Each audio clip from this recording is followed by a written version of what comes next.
Tim Keating was explicit and emphatic. New Zealand SAS personnel were not in the two villages identified in the Hager-Stevenson book. They were very nearby on the same night.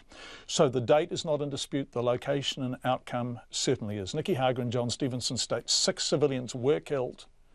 They're certain of that, and no insurgents, none. Tim Keating says 9 insurgents were killed. He's certain of that, and a very small number of civilians may have been. So the same night, yes, but then radical differences. I asked John Stevenson if it's possible 2 raids occurred simultaneously.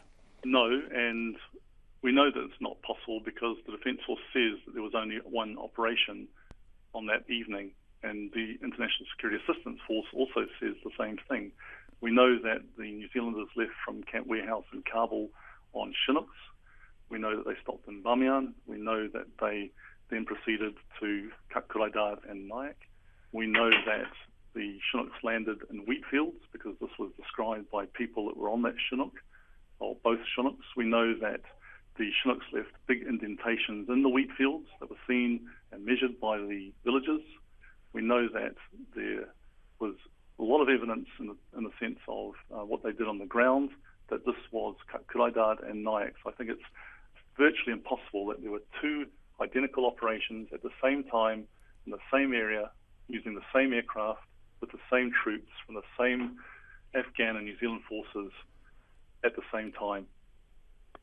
So if there weren't 2 operations at the same time, either you and Nicky Hager or the New Zealand Defence Force have it wrong, because you can't coexist with these stories. You are talking about separate villages, quite separate actions and quite separate outcomes. The New Zealand Defence Force says there may have been a civilian casualty. You are saying 6 deaths, 15 injured. Who is right and how do we know? Well, here's the thing, John. I think it's very interesting that at those locations that Nicky and I say were the subject of the raid, lots of things were found that are consistent with our story, including cannon rounds, 30mm cannon casings from the Apache helicopters that we've had photographed and sent to us.